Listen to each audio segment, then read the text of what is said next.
ఎవరికి వాళ్ళ స్వరూపం స్వ అంటే స్వస్వరూపము, నీ సొంత స్వరూపము. నీ కనిపించేది స్వస్వరూపం కాదు, దేహం, స్థూల దేహం స్వ కాదు. నేను అంటాను దేహం నేను కాదు, ఆత్మ నేనులో ఉన్నాను. స్వస్వరూపము అంటే నీ యొక్క స్వస్వరూపము, నీ యొక్క ఆత్మస్వరూపము, నీ సొంత స్వరూపము. శరీరం సొంత స్వరూపం కాదు, మధ్యలో వచ్చి మధ్యలో పోతుంది. ఎల్లవేళ ఉండేది ఆత్మ నీ సొంత రూపం, నీ స్వస్వరూపం, అది నీ సొంత స్వరూపం. అది సహజావస్థలో నువ్వు నీ సహజావస్థలో పడుకున్నప్పుడు ఎట్లుంటావు, కొంతవరకు సహజంగా అది జడావస్థ. కానీ ఇంకా ఏది చూసింది కదా, నీ ఆత్మలో లీనమైన స్థితిని దాని సహజావస్థ అంటారు. నీ ఆత్మలో నువ్వు లీనమైన స్థితిని నీ స్వస్వరూప స్థితి అంటారు. ఇప్పుడు మన ఆత్మలో మనం ఎప్పుడైతే లీనమై ఉంటామో అప్పుడు మన శరీరం పైన ధ్యాస అనేది ఉండదు. దానివల్లనే ఇప్పుడు మన పూర్వకాలంలో యోగులు 100 సంవత్సరాలు 1000 సంవత్సరాలు అలాగే శరీరం అదే సమాధి స్థితిలో ఉన్న వాళ్ళు యోగులు అట్లా ఉంటారు. కానీ నాకు ఏమి ధ్యాస ఉంటుందండి ధ్యానంలో, అంటే నిద్రపోతే కూడా ఏమి ధ్యాస ఉంటుంది. నా గోల్డ్ అంటే ఎత్తుకపోయారండి, నేను ఒళ్ళు మనిషి నిద్రపోయినాను అంటారు అమ్మగారు. యాత్ర స్థలాల్లో పడుతున్నారు అనుకో ఒళ్ళు మనిషి, అట్లా కొంచెం ధ్యాస ఉన్నారనుకో దొంగ అంటారు. అట్లా అట్లా నిద్రలో కూడా ఏమీ తెలియదు, కానీ నిద్ర ధ్యానం కాదు. అది గుర్తుపెట్టుకోండి. జడావస్థ, జాగ్రత్త, స్వప్న, సుశుక్తి. జాగ్రత్త ఇప్పుడు కనిపించుకుంటున్నాం, మెలకు అనుకుంటున్నాం. జాగ్రత్త స్వప్నం అంటే కళ, స్వప్నము, సుశుక్తి అంటే నిద్ర. జాగ్రత్త స్వప్న సుశుక్తి కావడ, తురియము సమాధి స్థితి, తుర్యాతీతం పరబ్రహ్మం. ఇప్పుడు మన నిద్ర స్థితి ఎప్పుడైతే మన శరీరం ఎప్పుడైతే నిద్ర స్థితిలో ఉంది అప్పుడు మన శరీరం అనేది ఆత్మతోటి అంటే ఇంకా అటాచ్మెంట్ తో ఉంది కాబట్టి మనకు ఆకలిస్తే నిద్రలేస్తాం, అంతే కదా. అంటే నేను ఒకటి ఆత్మస్థితి అనుకుందాం. నిద్ర ఎంతసేపు పోతావు? 8 గంటలు 12 గంటలు అనుకున్నాం. ఒళ్ళు వాసిపోయి అట్లా బరువు ఎక్కింది. తక్కువ గంటలు పడుకుంటేనే రిలాక్స్ వస్తుంది. మరీ ఎక్కువ పడుకున్నాం అనుకో ఒళ్ళు బరువు అవుతుంది, అంతేనా కదా. మనిషి అలసిపోయినప్పుడు కొద్దిసేపు పడుకుంటే రిలాక్స్ వస్తుంది, తేలిక అవుతుంది. అదే ఇంకా ఎక్కువ గంటలు పడుకున్నాం అనుకోండి, మొదలు నిద్ర పోయాం అనుకోండి, గొంతెల బరువు ఎక్కినాం.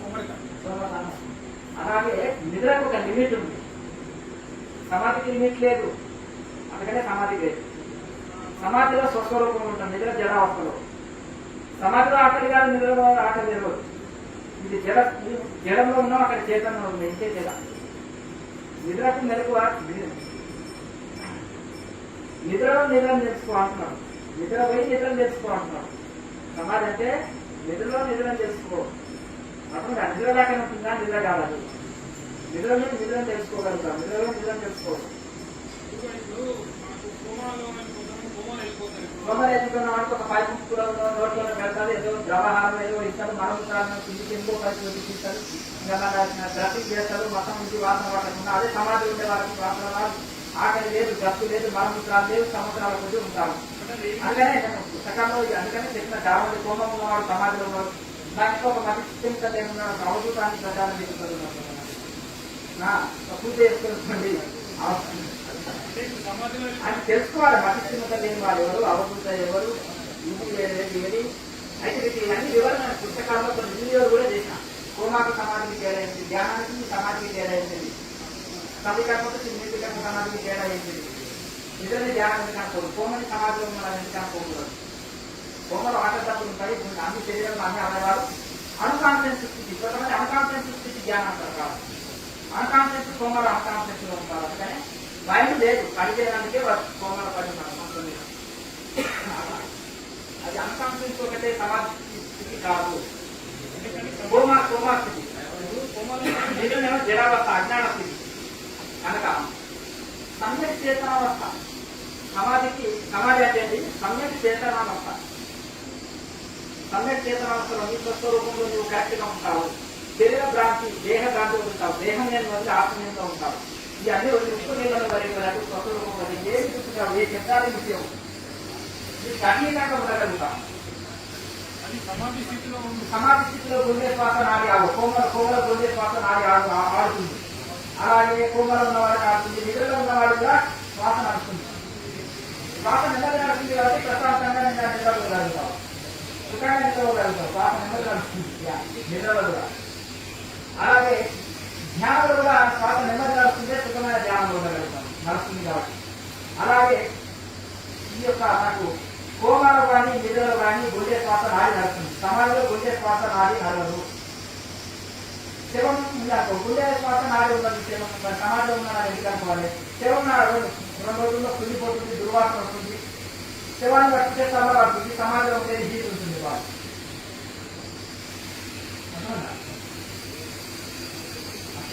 ప్రాణం ఉంది ఇక్కడ, సహస్రారంలో సేవ అయింది ప్రాణం. అక్కడ ప్రాణం లేదు, జనం.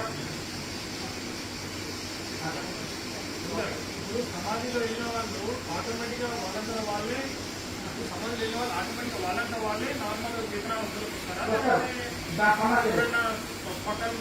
అంటే ఒకవేళ రోడ్డు పడితే కొన్ని సింగర్స్ కొంతమందిని రామకృష్ణ బ్రహ్మస్వామి ఉన్నారనుకోండి, ఆయన వాళ్ళ మేనాలకి కొన్ని సింగర్స్ చెప్పారు, నేను ఎప్పటికీ బయటకు రాకపోతే ఓం అని తెలుసు గట్టిగా మనం బహిర్ముఖం చేసుకోవు. భావముఖంలో ఉంటున్నాను, లేకపోతే దేహాన్ని వదిలేస్తావని అమ్మవారు నాకు చెప్తుంది.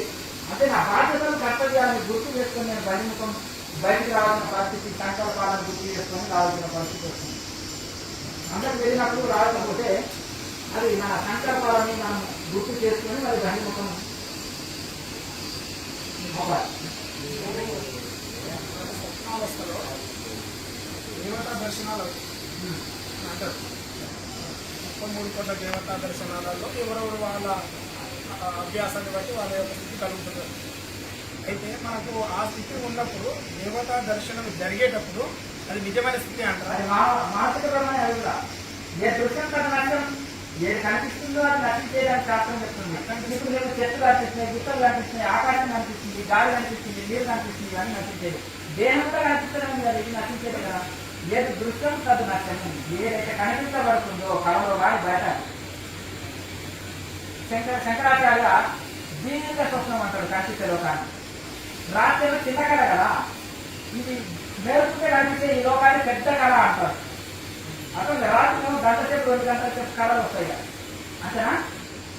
1 గంట సేపు 15 నిమిషాలే అది రోజంతా వచ్చినట్టు కనిపిస్తుంది. కళ చాలా తక్కువ పేరే ఉంటుంది కానీ చాలా చాలా ఎక్కువ సేపు వచ్చినట్టు అనిపిస్తుంది. అది చిన్న స్వప్నం అంటారు, చిన్న కళ. ఇది పెద్ద స్వప్నం అంటారు లోకాన్ని. ఇది స్వప్నాలు నిధి కళనే, అది కళనే. నిధి కనిపించేది మాయనే, రాత్రి కళ మాయనే. ఇప్పుడు లోకంలో మన కళ్ళాలు చూసే నిధి కూడా మాయనే అంటారు. అనేకమైన అనుభవాలు వస్తుంటాయి, అది కూడా మాయనే. నిర్వికల్ప స్వరూపంలో నిర్వికల్ప సమాజం ఇష్టంలో గొప్ప రూపంలో నిలవడమే అదే యథార్థ స్వరూపం. మీ యొక్క యథార్థ స్వరూపము అనేకమైన అనుభవాలు వస్తూ పోతుంటాయి. ఇప్పుడు సముద్రకులకి దయ్యాలు భూతాలు భయంకర కథలు వస్తాయి. రజోగుణకులకి రాష్ట్రం పెద్ద మినిస్టర్ అయినట్టు, ఎమ్మెల్యే అయినట్టు, లేకపోతే పెద్ద ఉద్యోగం వచ్చినట్టు, లక్కీ లాటరీ వచ్చినట్టు, పెద్ద వ్యాపారంలో పోటీసుకోవడానికి అటువంటి కథలు వస్తాయి. ఇక సత్వగుణకులకి కృష్ణుడు ఇష్టదేవత, ఇష్టదేవత యాత్ర చేసినట్టు మంచి మంచి ఆధ్యాత్మికమైన వస్తాయి సత్వగుణకులు. కనుక అది మంచి ఒక ఆనందాన్ని కలిగిస్తే చీరపడి దాంట్లో ఇబ్బంది లేదు. కానీ అదంతా కొట్టిదే అని మాత్రం అనుకోండి, అదన్నీ కొట్టిదే అని అనుకోండి. ఒక ఆనందాన్ని కలిగిస్తాయి, నాకు ఇదేం లేదు, మీకు మంచి ఆనందాన్ని అనుభూతి కలిగిస్తాయి కావచ్చు. కానీ అవన్నీ కూడా కొట్టిదే. ఇప్పుడు మీ కళలో వచ్చింది, సాక్షాత్ ధ్యాన స్థితిలో కూడా వస్తాయి. అది అర్థమైంది కదా. ఇంకా అదంతా కళ కానీ ఇక్కడ కూర్చున్నాక యథార్థంగానే వస్తాయి. ఇంకా అర్థమైంది కదా. అది ఇంకా ఒక ఎంత గొప్ప స్టేజ్, కానీ అది కూడా ఉండవలసిందే. ఇప్పుడు రామకృష్ణ పరమ కూర్చున్నాగానే అమ్మ అమ్మ అమ్మ అమ్మ ఏడుస్తున్నాడు. అమ్మ దర్శనం జరిగేవాళ్ళు మీ అమ్మని కూడా నయం చేసే బాబు కాలికో వీళ్ళయ్య గారు అంటారు. అంతేనా కదా. ఆ అమ్మని కూడా నయం చేసిన సమాధి స్థితిలో పోతారు. అమ్మని ఆత్మ కంటే వేరు కాదంటారు. అర్థమైందా. మరి ఆయన 12 సంవత్సరాలు కూర్చోగానే అమ్మవారి దర్శనం వచ్చేది. ఇక ఒకటే ఆనందంలో ఏడుతూ చూస్తూ విద్యాడుంటే ఆయన సమాధి స్థితిలోకి లోనికి వెళ్ళక అవస్థ పడితే శోకాంతులు వచ్చేసి ఆయన సమాధి స్థితిలోకి వెళ్ళటాన్ని చేసి అప్పుడు స్వస్వరూప స్థితిలో ఉండగలిగి నేను చేసేది నారాధిక్నెస్ వాడుతున్నాడు ఇలా భయపోతున్నాడు రకరకాల వేదాంతులని యోగులను తీసుకొచ్చి చర్చ జరిగింది అప్పుడు అద్భుతం కరెక్ట్ అయ్యా భక్తినాథం అని అందరూ చెప్పేవాడిని తర్వాత ఒక తోతాపుని కూడా నువ్వు సమాధి స్థితి అనుకోవాలి ఇప్పుడు ఆమె బ్రాహ్మణి మాత్రం ఈ సాధనలు చేస్తలేదు తోతాపురి మాయల వాళ్ళని ఆమె వెళ్ళిపోతుంది ఇది అద్వైత సాధన ఆమె సాకారం చేసింది ఇది అద్వైత సాధన చేశారు అద్వైత సాధనలో నిరంకర సమాధి మమాత్మ సర్వభూతాత్మ ఆత్మానుకుంటే పరమావధి ఉంటుంది కనుక ఈ నిరాకార సాధనలు చేసేసి తోతాపురి దగ్గర అడిగిన నిరంకర సమాధి స్థితి అందుకొని 4 రోజులు అలాగే ఉంటే మన ఆయన తెల్ల మిరియాలు తీసుకొచ్చి నూరి పచ్చి ఎన్నని తీసుకొచ్చి నూరి చక్కగా బ్రహ్మాండంలో మసాజ్ చేసి ప్రాణశక్తిని కిందికి తీసి బహిరూపం చేసేస్తారు మొదటిసారి అయినా 3 సంవత్సరాల ఒక సమాధి స్థితి అనుకున్నారు ఈ జన్మ ఆయన ఈ స్థితి కలిగి నాకు 40 ఏళ్ళు పట్టింది అన్నారు తోతాపు వేగంగా నాగరావు హిమాలయ అప్పటికే 12 సంవత్సరాల కఠోర తపస్సు చేసింది ఆ ఫలితమే గురువారం ఇంకా తొందరగా ఇది కలిగింది ఇక్కడ ఆత్మ ఒక లింగంతో చూస్తే అది జ్యోతిర్లింగం అంటారు మనం చూసేటువంటి రాజ్యలింగాలు మనం చూసేటువంటి రాజ్యలింగాలే జ్యోతిర్లింగాలు అంటున్నాం జ్యోతిర్లింగం అంటే అందరూ జ్యోతి దర్శించలేదు జ్యోతిర్లింగం ఇక్కడే ఉంది త్రివేణి సంఘం ఇదే ఆ సంఘంలో లింగమే ఉన్నాడు అర్థమే కదా ఈ సంఘంలో లింగమే ఉన్నాడు ఆ లింగమయ్యనే జ్యోతిర్లింగమయ్య అర్థమేదా మనం రాత్రిలింగాల కోసం పరిగెత్తుకున్నాం యాత్రలు జ్యోతిర్లింగ యాత్ర జ్యోతిర్లింగ యాత్ర అన్ని రాత్రిలింగాలు ఉన్నాయి అలా విద్యుత్ ప్రతిష్ఠించే కానీ జ్యోతిర్లింగం అనేది ఎక్కడికో తెలుస్తుంది అదే త్రివేణి సంఘం అంటే శ్రీకూటము త్రివేణి సంఘం ఇక్కడే ఉంది గంగా యమున సరస్వతి ఆ గంగా యమున సరస్వతి మధ్యలో జ్యోతిర్లింగం ఉంది అంతేనా కదా కనుక రాత్రిలింగానికి జ్యోతిర్లింగం అని మనం ఒకటే పోతున్నాం అది జ్యోతిర్లింగం అంటే దీనిలోనే సూత్రాంశంగా ఉంది ఆ జ్యోతిర్లింగాన్ని చూడాలి ఇక్కడ జ్యోతిర్లింగ వేసినట్టే జ్యోతిర్లింగాన్ని చూసినట్టే ఇది ఎక్కడైనా అక్కడే ఉంది అంతేనా కదా ఒక రోజు మొన్న 10 రోజుల కింద ధ్యానంలో కూర్చున్నప్పుడు శరీరం అంతా లింగాకారం అయిపోయినట్టు అనిపిస్తుంది మంచి ఇప్పుడు మనసు లయం అయింది కొంచెం మనసు ఇతర కలిగేటప్పుడు మనసు ఇతర స్థితి అయినప్పుడు మనకు ఒక అనుభవం ఏంటంటే లింగాకారం అంటే లయస్థితి లయస్థితి అంటే శూన్యస్థితి అంటే చీకటి అవస్థ శరీరం కూడా లయం లేనట్టుగానే అనిపిస్తూ ఒక చీకటి అవస్థని మనము పొందగలుగుతాం ఒక చీకటి అవస్థ అందుతుంది ఎప్పుడు మనకి ఏ ఆలోచన లేకుండా ప్రశాంతమైన లోచి నాకు ఏది వస్తుంది నాకు ధ్యానమే కావాలని ఎప్పుడు మంచిగా కూర్చుంటాం అనుకో అప్పుడు కొన్నిసార్లు ఏంటంటే శరీరం లయం అయిపోయి నిరాకార స్థితి లింగం అంటే నిరాకారం దానికి ఏమాకారం ఉంది శూన్య స్థితి దాని ఒక శరీరం లయమైన స్థితి కలుగుతుంది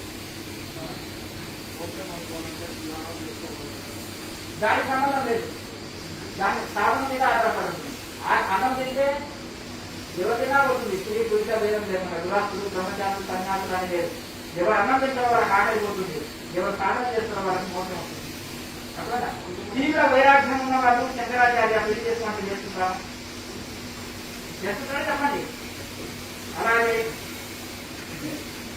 దయానంద సరస్వతి వివేకానంద స్వామి ఇంకా గొప్ప గొప్ప వాళ్ళు ఇలా చెప్పుకోతుంటే ఎందరో శివానంద సరస్వతి చిన్మయానంద సరస్వతి నారాయణ స్వామి ఇంకా ఎందరో మహానుభావులు కొన్ని లక్షల మంది అంతేనా కదా భగవద్గీతలో కూడా చెప్పినది దేనికోసం ఏది పొందుట కోసమో కొంతమంది బ్రహ్మచర్య పదము పాటిస్తారు ఆ కర్మ వల్ల నేనే అయ్యున్నా అని భగవద్గీతలో కృష్ణ పరమాత్మ చెప్తారు ఒక్కొక్కరు ఒక రకంగా ప్రయత్నం చేస్తారు ఫలితం మాత్రం అందరికి ఒకటి అన్నం తింటే ఆకలి పోవడం అనేది అందరికి ఒకటే తినాలి కదా వండుకొని అన్నం తినకపోతే ఎవరికి ఆకలి పోదు సాధన చేస్తే ఎవరికైనా మోసే స్థితి కలుగుతుంది తీవ్ర వైరాగ్యం ఉన్నట్టు ఎన్నుకునే మార్గం అది పాకపట్టిన కొండనెక్కే మార్గం అర్థం సన్యాసులు అయిపోతే పాకపట్టిన కొండనెక్కే మార్గం జారిపట్టుగా పాతాళంలో పడతావు ఎక్కువ శిఖరాన్ని ఎక్కుతావు ఎవరెస్ట్ శిఖరం అంతేనా కదా ఎవరెస్ట్ శిఖరం వెళ్ళినప్పుడు ఎంతమంది చనిపోతారో ఎంతమంది పడిపోతారో ఐసు పడిపోతుంది కాలు చేతులు తిరుగుతాయి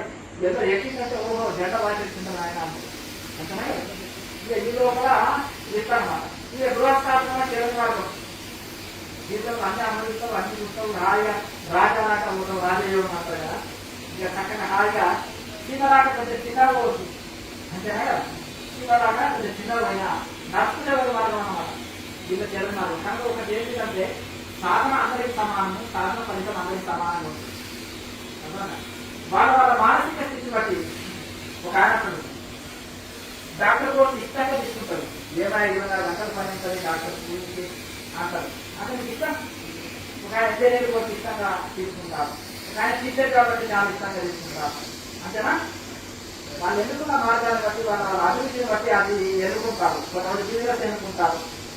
అట్లా ఎవరి వాళ్ళ ఇష్టాన్ని బట్టి ఇక్కడ కూడా మోక్షం అందరికి సమానం అయినప్పటికీ కూడా గత జన్మ సంస్కారాల చేత వాళ్ళు కొంతమంది బ్రహ్మచర్యులుగా, గృహస్థులుగా, వనపస్తులుగా అలా ఉంటారు. గృహస్థాశ్రమం తర్వాత కూడా వైరాగ్యంతో వనపస్తాశ్రమం, సన్యాసం తర్వాత బాధ్యతలు అయిపోయినాయి. ఇక తర్వాత కొంతమంది చిన్నప్పుడే ఈ మార్గంలో సంపూర్ణంగా అంకితమయ్యి బ్రహ్మచర్యం వచ్చి డైరెక్ట్ సన్యాసంలోకి జంపడతారు. అసలు అది వాళ్ళ దృఢ వైరాగ్యం బట్టి వాళ్ళ సభతోటి గృహస్థాశ్రమంలో నుండి కూడా ఈ సంసారం మాయ, ఇదంతా మాయ, నేను మోక్షం పొందడం కోసం వచ్చిన మీ బాధ్యతలు చక్కగా నిర్వర్తిస్తూ కూడా సాధన చేస్తే వాళ్ళు సన్యాసులు పొందే ఫలితమే పొందుతారు.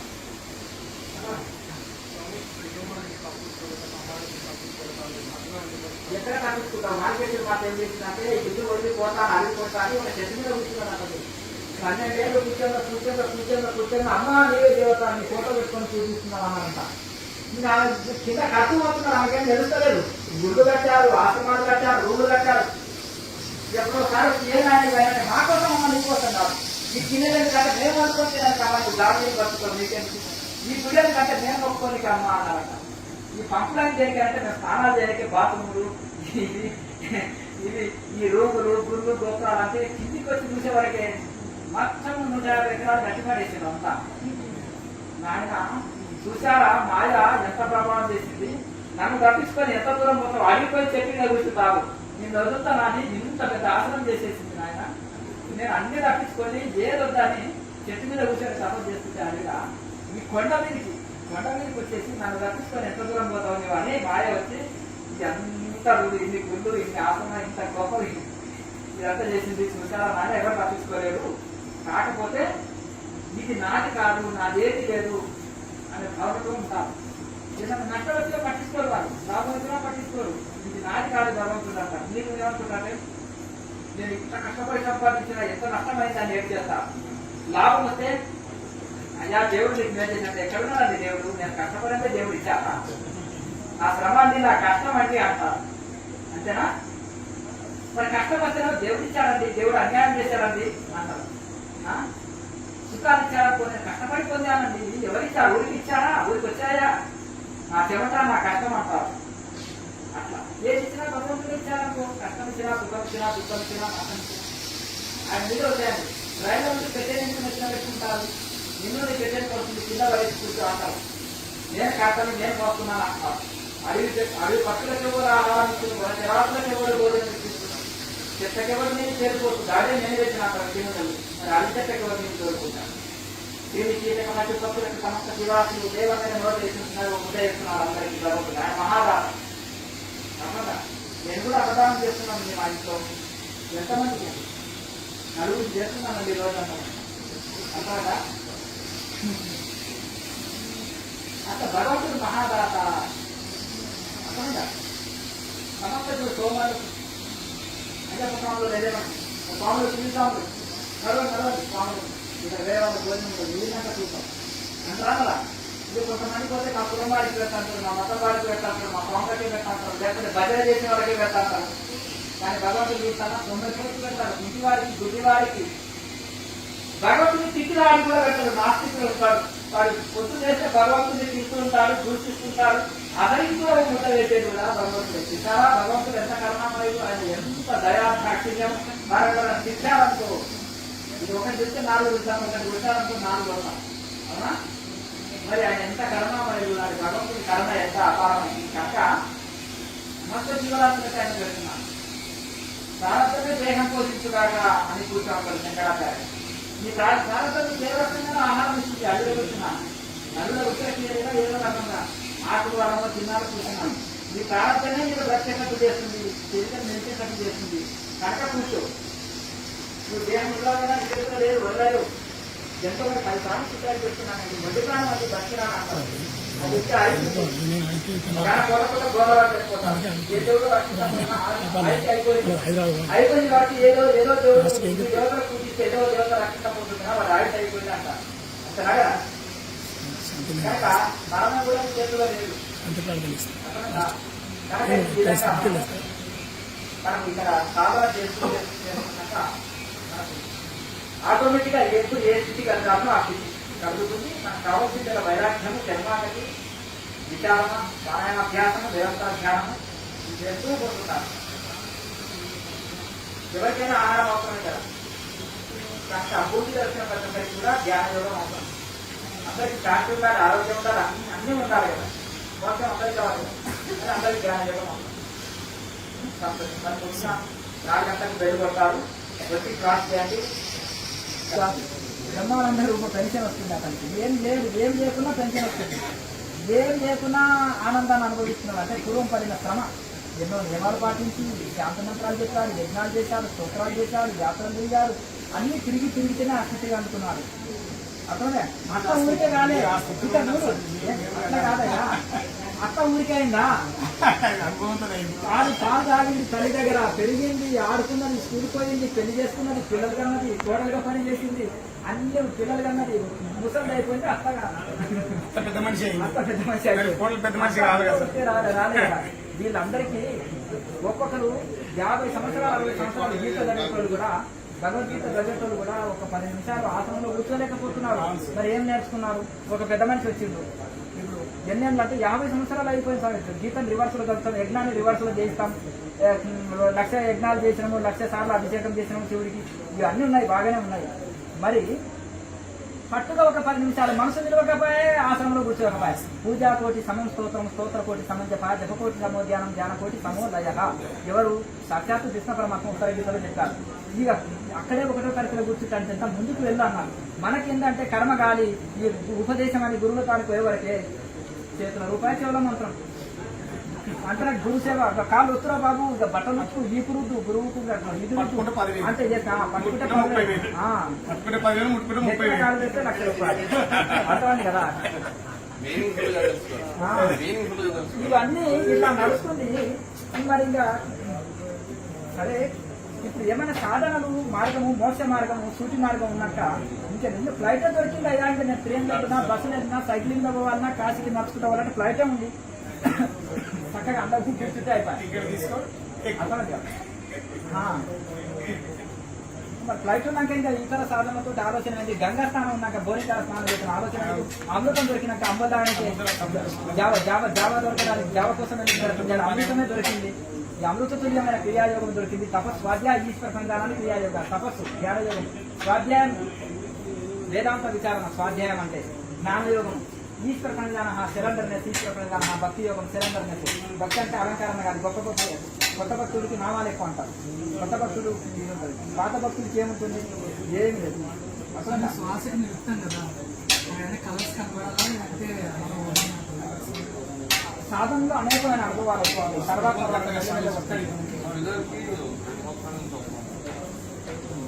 క్రియాయోగంతా గంట చేస్తే గానీ ఏ ప్రాణాయామం చేయకుండా కూడా మనం ధ్యాన స్థితిలోకి వెళ్తాం. తక్కువ ప్రాణాయామం గంటల తరబడి ప్రాణాయామం చేయవలసి వస్తుంది. కొత్త తర్వాత కొద్ది ప్రాణాయామం అసలు మనం ధ్యానం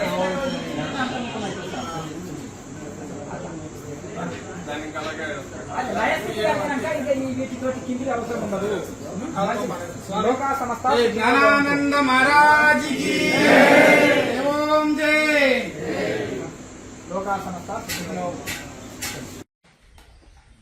సాఫ్గా తీసుకోవాలి. మూలాధారం నుంచి కట్టకట్టుగా తీసుకోకుండా ఒకేసారి సాఫ్గా తీసుకోవాలి.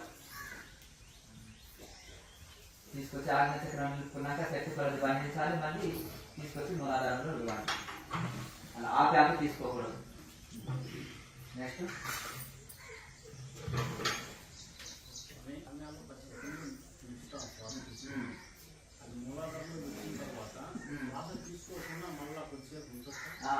ఒక సెకండ్ 2 సెకండ్ల వరకు ఆగుతాం. సహజంగానే ఆగుతుంది, అవసరం లేదు. శూన్యంగా అవసరం లేదు. నెక్స్ట్ కర్మకాండలు అవసరం లేదు. దానికి అర్థం ఏంటి? కర్మకాండలు అంటే అంటే అనవసరమైన టైం వేస్ట్ పనులు అన్నట్టు. సముద్ర స్నానం పోనా, చేతు స్నానం పోనా, లేకపోతే ఇంకా ఏది యాత్రలు పోతున్నా, లేకపోతే ఇక్కడ ముందు ఆ గంగలు పోతున్నా, ఈ చెట్టు చుట్టూ తిరుగుతున్నా, ఆ గుడి పోతున్నా, ఈ యజ్ఞం చేస్తున్నా, ఆ పూజ చేస్తున్నా, ఇక ఇవన్నీ ఉన్నాయి కదా, ఇవి టైం వేస్ట్ పనులు అయితే. ఇప్పుడు ఫ్లైట్ ఎక్కిన వాడికి సైకిల్, ట్రైన్, బస్సు ఇవన్నీ టైం వేస్టే కదా, అంతే కదా. మన ఫ్లైటే ఎక్కినావు, అది లేని వాళ్ళకి ఇది ఉపయోగపడుతుంది. నేను కాదంటలేండి. ఇప్పుడు ఇంకేమంటారు, క్రియాయోగం దీపం చేస్తాను, నేను మాల వేస్తా అండి గురుగారు అంటారు. అది ఈ లోపల మాల వేసే వరకు ఉన్నది పోతుంది. ఎందుకు ఈ లోపల ఈడ పూజ ఉందా, ఆ పూజ ఉందా, ఈడ పూజ పెడతారు, ఆడ పూజ పెడతారు, ఇక్కడ వరకు అక్కడ వరకు ఈ అంగాములో ఆయనకి ఇంకా సాధన చేయడానికే అవకాశం కాదు. అటువంటి వాళ్ళు అన్నారు.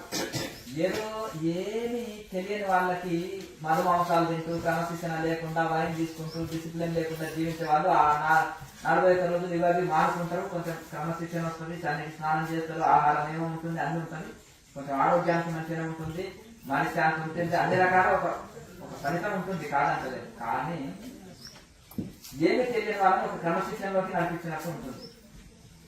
కానీ ఇంకా అది ఒక డీప్ స్పిరిచువాలిటీ ఏం కాదు. ఇప్పుడు డైరెక్ట్ ఇప్పుడు ధ్యానంలో భగవంతునితో కనెక్ట్ అయ్యేది. అక్కడ ఎన్ని భజన చేసినా భజన చేసే అంత చేతిలో ఉంటుంది. అట్లా మనసు స్థిరంగా నిలవదు. నేను ఒక ఆయన పెద్ద మనిషి చేశాడు, 50 ఏళ్ళ నుంచి భగవద్గీత ప్రచారాలు చేశాడు వాడు. అట్లా 1,00,000 యజ్ఞాలు చేసిన అట్లా కదా, 1,00,000 సార్లు శివ రుద్రాభిషేకం చేసి ఉంటాడు జీవితంలో, అన్ని శాస్త్రాలు చదువుతూ ప్రవచనాలు బ్రహ్మాండంగా స్వామీజీ లాగా ఇవ్వగలుగుతారు. కానీ పట్టుమంటూ 10 నిమిషాలు ఆసనం వేసి కూర్చోలేదు. ఎందుకు? అభ్యాసం చేయలేదు. అని భగవద్గీతలో లేదా 6వ అధ్యాయంలో మొత్తం అదే ఉంది. ధ్యాన యోగం ఎట్లా వశం చేసుకోవాలి మనిషిని, 2వ అధ్యాయంలో మనుషులు ఎట్లా అంతర్ముఖం చేసుకోవాలి కృష్ణప్రజ్ఞుడు, 6వ అధ్యాయంలో ఎట్లా ఏ ఆసనంలో కూర్చొని మనం యోగం చేసి యోగారూఢ స్థితిని పొందాలి, గుణాతీత స్థితిని పొందాలి, ఇవన్నీ ఉన్నాయి. దాన్ని ప్రాక్టికల్ గా చెప్పలే కదా. కనుక ఎక్కడికి వెళ్ళినా ఇప్పుడు స్వామీజీలు చేతుల మంత్రం, చేతుల రూపాయి చెవుల మంత్రం ఉపదేశం అయిపోయింది, అవునా కదా. ఇక ఆవిడ బుకింగ్ చేసుకుంటారు, మైకిలో కూర్చొని అందరూ నేను చెప్పిన మంత్రాన్ని గురువు గారు ఎవరికి వాళ్ళు మంత్రం ఉపదేశం చేస్తున్నారు అనుకోండి. లేదంటే ఇక ఒక టూర్ తీసుకోవడం, 1000 మంది రాండి, టూర్ రాండి. ఈ మధ్యన చాలా ఫ్యాషన్ అయిపోయింది. ఇంట్లో కూర్చొని సిటీ వాళ్ళకి బోర్ కొడుతుంది. ఏం చేయాలి? ఫ్యామిలీ ట్రిప్ కొట్టేటోళ్ళు కొంతమంది ఉంటారు. అయ్యో ఒకటిగా మనం ఒక్కరమే వెళ్ళడానికి గ్రూప్ లెక్కన ట్రావెల్స్ వెళ్ళేటోళ్ళు కొంతమంది. ఇంకా కొంతమంది ఏంటంటే ఈ గ్యాస్ గురించి, యోగా గురించి దాన్ని 1000 మందిని తీసుకొని వెళ్తున్నారు ట్రెక్కింగ్. అలా అనగా హాయిగా పోతారు. ఇక ఇంకా కొంతమంది ఏం చేస్తారంటే గంగా తీరంలో యజ్ఞం చేస్తే మనకి 10,000 పదహారులు కట్టండి అంటారు. ఆ నెయ్యి ఎవరో ఇచ్చింటారు, అన్నం పెట్టాను, వేరే ఉంటారు, అన్నదానం చేసింటారు. ఇంకా గంగా తీరంలో మనిషికి 10,000 వచ్చాయి కదా. ఇంకా ఈ గంగా తీరంలో మీరు ఉపదేశం తీసుకుంటే ఎంత మంచిది, ఇంకా చాలా పుణ్యం, డౌల్ పుణ్యం వస్తుంది. చాలా 10,000 కట్టి ఇంకో కార్యక్రమం దాన్ని కట్టి ఆ రిసిప్ట్ తీసుకొని ఎంట్రీ అంటే అర్థంగా. అట్లా ఇది ఉంది. ఇంకొక ఆయన అంటుండే, మనిషికి 1,00,000 రూపాయలు తీసుకుంటాను, 21 రోజులు నేను తీసుకెళ్తే 50,000 మిగులుతాయి మనిషి దగ్గర. మన అన్నదానానికి మనిషికి 20,000 రాపిస్తే అందులో ఒక 50% ధనవంతులే. మాకు 1 కోటి రూపాయలు అంటే వాళ్ళకి లెక్క కాదు, ఉల్లిగడ్డ పట్టుకుపోయినట్టు. అర్థందా? బాగా నడుస్తుంది కదా వ్యాపారం. అట్లా వీళ్ళకి కొంచెం డబ్బులు ఖర్చు పెట్టించి కొంచెం రిలాక్స్ కాలాలు తిప్పుకొని వస్తే వీళ్ళకి కూడా కొంచెం మనశ్శాంతి, అవునా. అట్లా ఈ ఆధ్యాత్మికం అంతా ఇట్లా వెళ్ళిపోతుంది. దీనికి రూపాయలు ఖర్చు ఉందా చెప్పండి? యజ్ఞం చేయాలంటే, పూజలు చేయాలంటే, ఇంట్లో వ్రతం పెట్టుకుంటారు, ఎంత ఖర్చు. పూజలు పెట్టుకోవాలంటే, శాంతి చేయించుకోవాలంటే 1,00,000 రూపాయలు తక్కువ లేదు, అవునా. ఎంత సామాన్య నవగ్రహ దేవతలు, 9 మందికి వస్త్రాలు, 9 రకాల నూనెలు, 9 రకాల ధాన్యాలు, 9 రకాల అన్ని లిస్టే ఉంటుంది. కనుక మినిస్టర్లు చేసుకుంటే 1 కోటి రూపాయలు తక్కువ ఉండదు శాంతి, అవునా. కనుక ఇవన్నీ 1 రూపాయి ఖర్చు ఉందా చెప్పు. ఇక్కడ తిరగనక్కడ అవసరం ఉందా చెప్పండి. కూర్చున్న దగ్గరనే కుదుటగా మోక్షం పొందవచ్చు, అర్థం కదా. దీనికి పీజీలు పేచీలు చేసి ఉండవలసిన అవసరం లేదు. చదువు శాస్త్రం లేదా చిత్తం నిలిపితే ఇంత పదవి దొరుకుతుంది, అర్థం కదా. చదువు శాస్త్రాలతో పని లేదు. నువ్వు గొర్రెలు కాసే వాళ్ళు, మేకలు కాసే వాళ్ళు, రైతులు, చదువు రాని వాళ్ళు, అర్థమైంది కదా. పెద్ద పెద్ద ఇంజనీర్, డాక్టర్ ఏ ఫలితం పొందుతారో వీళ్ళు కూడా అదే ఫలితం పొందుతారు. ఇట్లా మెడిటేషన్ చేయగలిగితే, ఇట్లా మనసుని నింపగలిగితే చాలు. నిజ పదవి అంటే పర్మనెంట్, టెంపరీ పదవులు కాదు. పర్మనెంట్ పదవి అంటే మోక్షం, అది పొందుతారు. నాలుగేశ్వరి మాత్రం చదువు రాదు. అర్థమైనా? ఆమె ఏకంగా చెట్ల మీద కూర్చొని సపోర్ట్ చేసింది. నిరాహార యోగి కదా, ఆమెకు ఆహారం కూడా అక్కర్లేదు. ఆహారం తిన్నప్పుడు స్నానం తోటి కూడా అక్కర్లేదు. జంతువులు సహజమైన ఆహారం, నేచర్ ఫుడ్ తీసుకుంటాయి కాబట్టి వాటికి స్నానం తోటి అక్కర్లేదు. అవునా? మరి ఇంకా అసలు ఆహారాన్ని తీసుకునే వాళ్ళకి ఇంకా వాళ్ళకి ఇంకెక్కడ చెమట ఎక్కడిది, మలమూత్రాలు ఎక్కడిది, ఏం లేదు. చక్కగా చెట్ల మీద కూర్చొని తపస్సు చేసేదాన్ని. ఎద్దివి కావగలరా, గుడ్డివి కావగలరా, ఎవరి దిద్ది తెలవగలరా అనేదాన్ని. అర్థం కదా.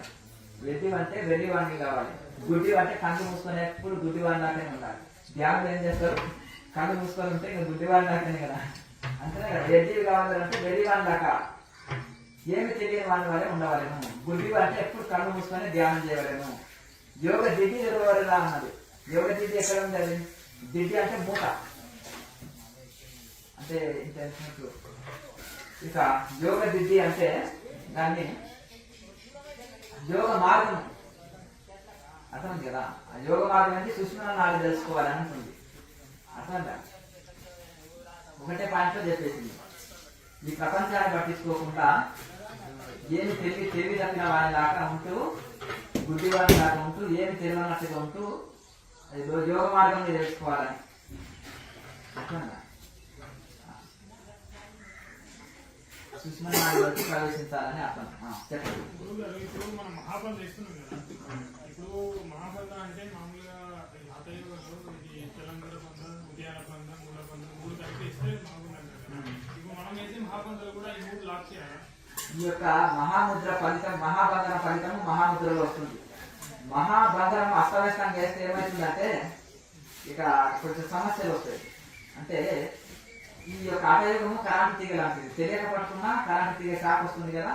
అలాగే ఈ అటయోగం అనేది కొంచెం అస్తవ్యస్తంగా కాలిపోత లేకుండా, జీర్ణం కానప్పుడు, పొట్ట క్లీన్ కానప్పుడు, లేకపోతే తిన్నది జీర్ణం కానప్పుడు, లేకపోతే తిన్న వెంటనే తెలియక ఇంకా ఏదో ఎప్పుడు పట్టడానికి వేశారనుకో, మధ్యాహ్నం భోజనం చేసిన వెంటనే నేను ఒక 5 నిమిషాలు గ్యాప్ ఉంటే మరి మహాబంధనం చేశారనుకోండి, పొట్టలో ఇక్కడ పట్టుకుంటే ఎవరో బాధ్యత.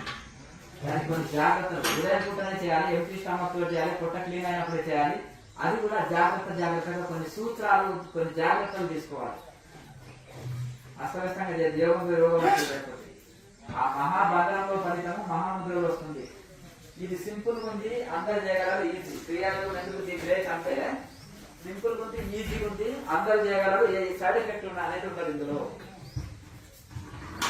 ఇంకా సింపుల్ ఉందంటే కుర్చీలో కూర్చొని హాయిగా మ్యూజిక్ పెట్టుకొని నిద్రపోవడమే కదా ఈ ధ్యానం బాగుంది అంటే దానివల్ల ఏమీ రాదు. ఈ అటయోగం ఉంది ఇంకా అంటే అది సరిగా చేయకపోతే హాని చేస్తుంది. ఇది ఎన్ని రోజులు చేసినా కుర్చీలో కూర్చొని నిద్రపోయేది ఏమి రాదు. అర్థమైంది కదా. పనిగా నడుము డిస్క్ ప్రాబ్లం వస్తుంది, నడుము పోతే మెడలు దెబ్బతింటాయి, అనారోగ్యం పాలవుతుంది. కనుక రైట్ మెడిటేషన్ చేయాలి. ఏదైనా పర్ఫెక్ట్ గా చేస్తే పర్ఫెక్ట్ ఫలితం వస్తుంది. అట్లా రాంగ్ చేస్తే రాంగ్ ఫలితం వస్తుంది. కనుక మనం కరెక్ట్ గా పక్కవాడి ఆల్ టికెట్ నెంబర్ వేశారనుకో, నేను పర్ఫెక్ట్ రాశానని లభోదిబ్బో మొత్తుకుంటున్నాడు స్టూడెంట్ అంటే చెక్ చేసుకున్నాడు, ఆల్ టికెట్ నెంబర్ తప్పేశాడు. మార్క్స్ ఎవరికి పేపర్స్ వాళ్ళంతా తీసి అక్కడ ఆ నెంబర్ కు జమ చేస్తారు. ఎవడో సరిగా కట్టలేదు పేపర్స్ అని తీసి అక్కడ వేస్తారు. మన మార్కులన్నీ వాళ్ళకి వెళ్ళిపోయినాయి. అంతేనా? అట్లా ఆ విధంగా మనము అది కరెక్ట్ చేయాలి. ఇప్పుడు మనం మెడిటేషన్ ఎక్కడో మనసు నిలుపుగా చేస్తే లాభమే ఉంది. కుర్చీలో కూర్చొని నిలబడితే లాభం లేదు కదా. ఇప్పుడు అందరూ కూర్చున్నారా? నేను పెద్ద సోఫాలు వేసి హాయిగా ఏసీ పెట్టి కూర్చోండి అంటే మీరు కూడా గురకబెట్టి హాయిగా నిలబడతారు. బంజారాయిలు అక్కడ జరిగే యోగాలు ఇవే, ధ్యానం ఇవి. మహాసంపన్నులు ఒక సోఫ కంకితం అయింది. ఇప్పుడు పూర్వకాలంలో తాప వేసేవాళ్ళు, ఇప్పుడు సోఫ వేస్తున్నారు. సోఫలు కూర్చోండి, హాయిగా వాడిపోండి. హాయిగా ధ్యానం అంటే ఎలాగైనా కూర్చోండి, వాడిపోండి, ఫ్రీగా రిలాక్స్ గా హాయిగా వాడిపోండి. అంతేనా? నిద్రపోతే సమాధి దొరకబెడితే ఇన్నర్ సౌండ్, జోలు కాబట్టి అమృతము. అంతేనా? ఎంత హాయిగా ఉంది.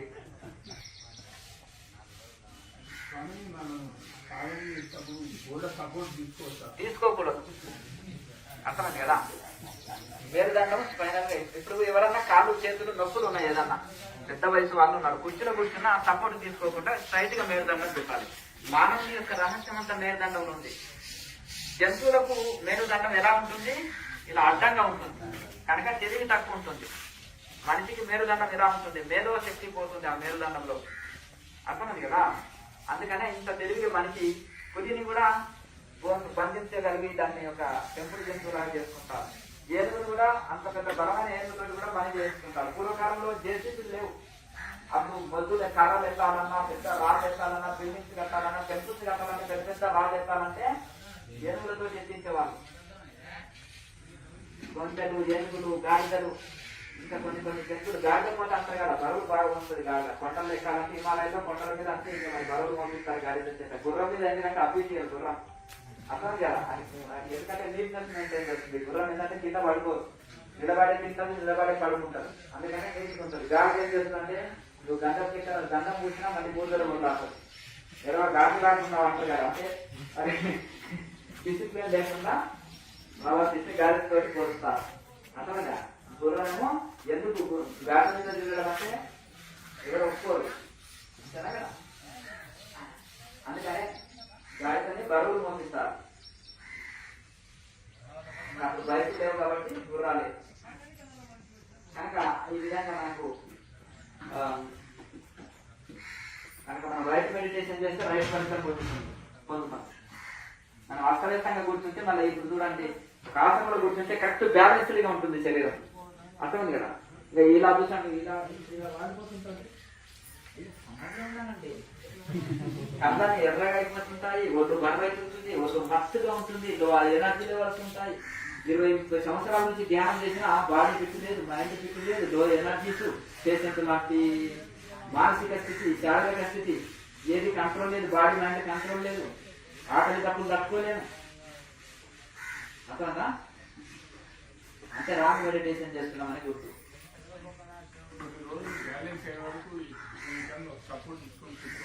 నీ పరిస్థితి వేరే, వృద్ధుడు దీన్ని వదిలేయి. కానీ ఇప్పుడు చిన్న వయసు వాళ్ళు, 20 ఏళ్ళ కుర్రాళ్ళు, చిన్న వయసు వాళ్ళు ఉంటారు, వాళ్ళ ఆసనంలో కూర్చోగలుగుతారు.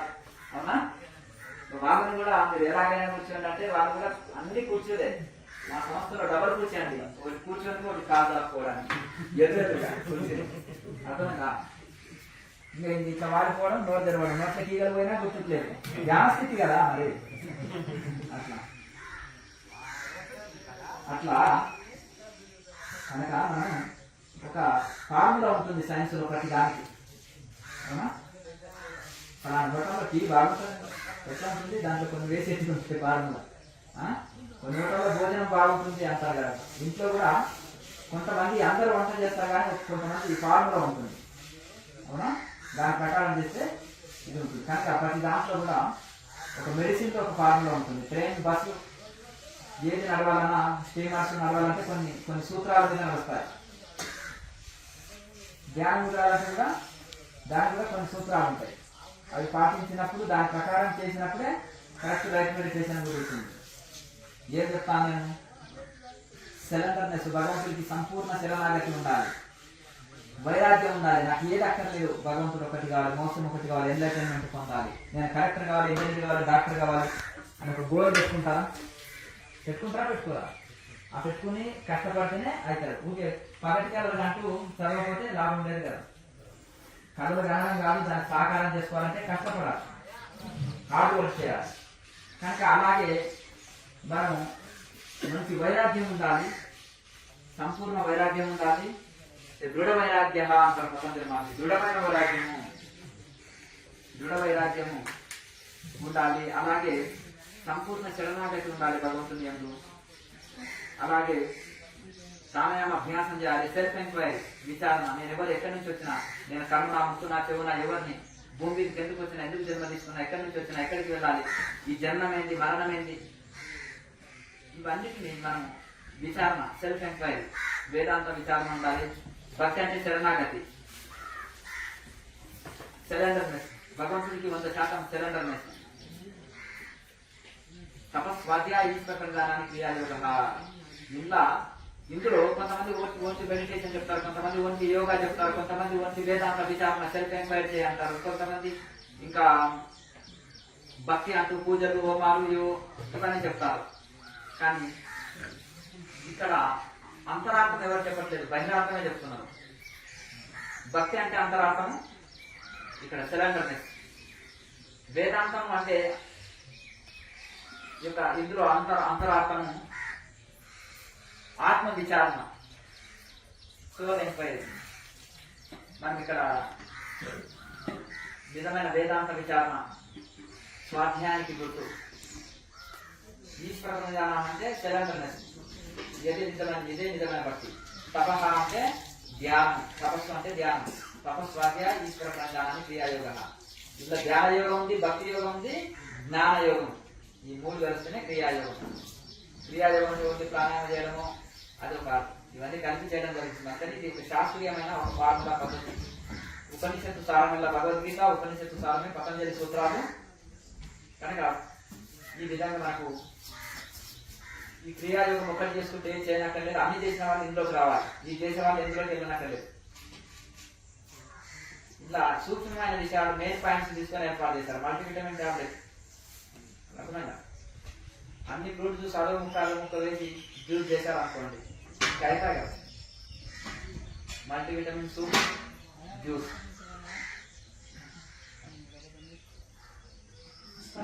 ఎక్కువసేపు ఉండొచ్చు. అష్టాంగ యోగం ఎక్కువసేపు. అష్టాంగ యోగ సారమైన అష్టాంగ యోగ సారమైన క్రియాయోగంలో వస్తుంది. ధర్మ ధ్యాన సమాధి గురించి చెప్పేది క్రియాయోగము.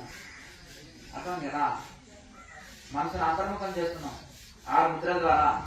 4 వైపుల కంపౌండ్ కట్టుకుంటే గార్డెన్ రక్షింపబడుతుంది, లేకపోతే జంతువులు వచ్చి మేలు. మనసు అంతర్ముఖం కానికనే ఇన్ని రకాల టెక్నిక్లు మనం వాడుతున్నాం. బలమైన ఏనుగుని బలమైన గొలుసుతోటి కడితే ఎక్కడ పోదు. ఈ మనసు అనే ఏనుగుని బలమైన గొలుసు, ప్రాణాయామైన గొలుసుతోటి కట్టి వేస్తున్నాం.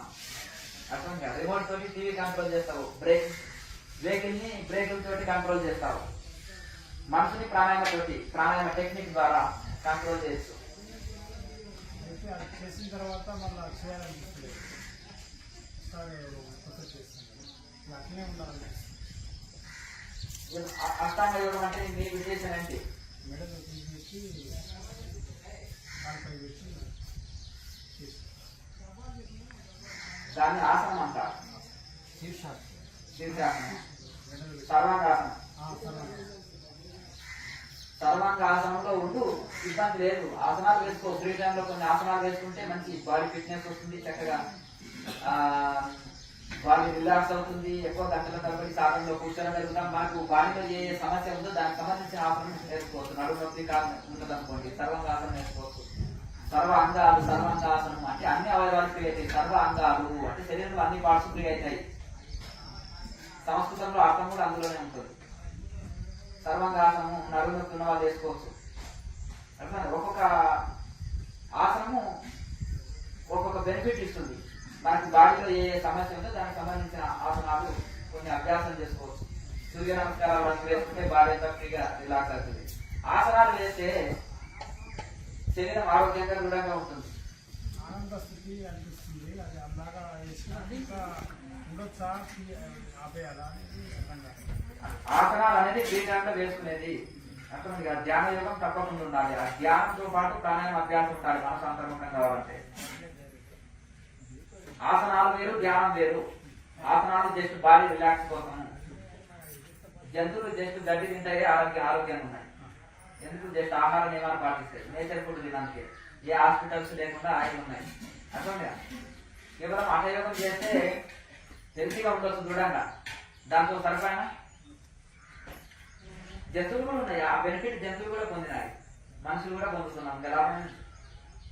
మరి ఏం కావాలి నాకు అంటే ఎంటర్టైన్మెంట్ కోసం కదా ప్రయత్నం చేసేది. మరి అన్నప్పుడు దాని ప్రారంభంలో ధ్యాన యోగం చేయాలి. ఆ ధ్యానం కుదరాలంటే యోగాభ్యాసం, ధ్యాన యోగం అంటున్నాం. అందుకని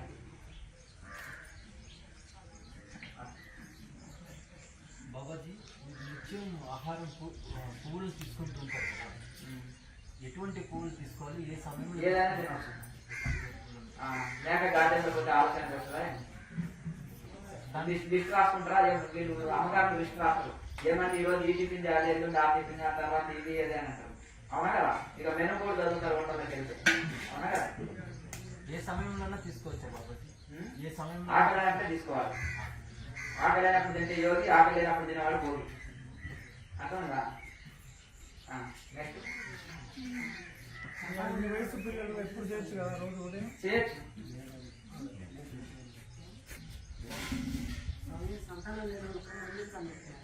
ఎవరు ఇస్తాను?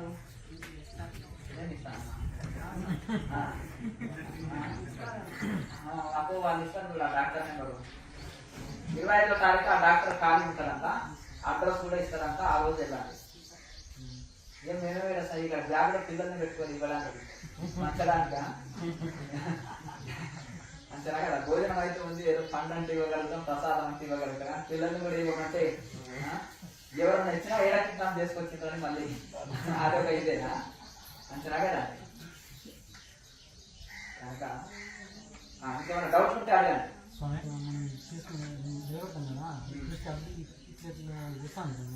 కంట్రోల్ చేయాలి, బాడీ మైండ్ కంట్రోల్ చేయాలి. ఊగని కానీ నిన్న ఊగితే నిన్న ఒక ఆయన ఊగిపోతుండే కదా, ఓ సిగా ఊగుతుండే.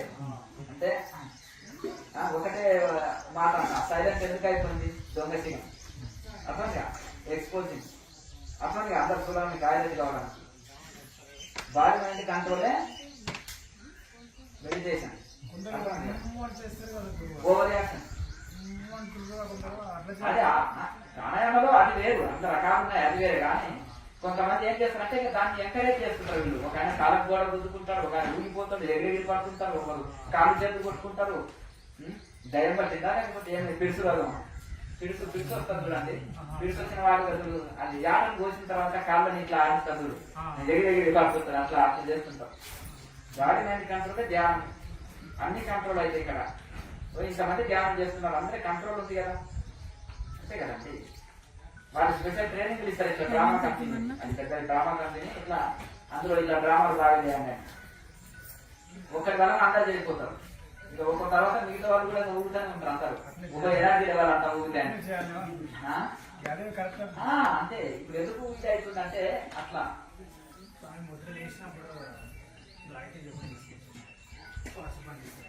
చేసుకోవచ్చు. కుంభకంలో ఉన్నప్పుడు చేసుకోవచ్చు.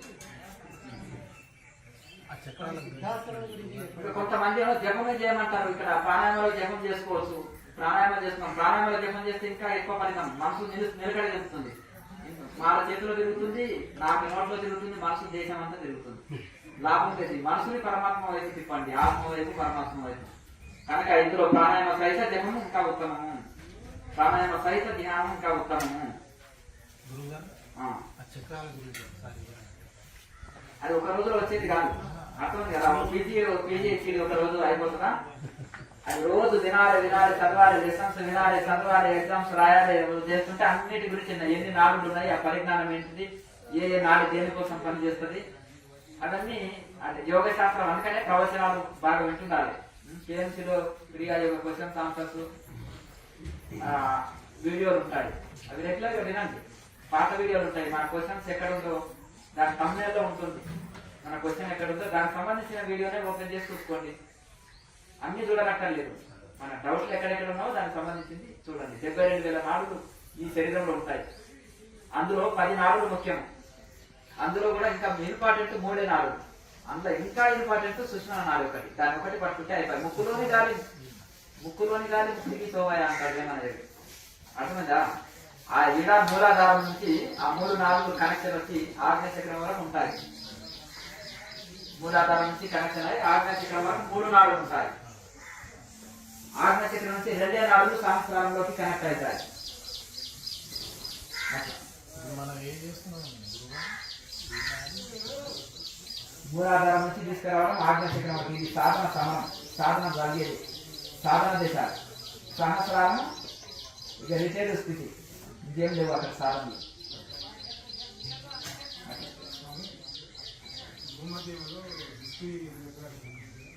అభ్యాసం చేయగా వస్తుంది.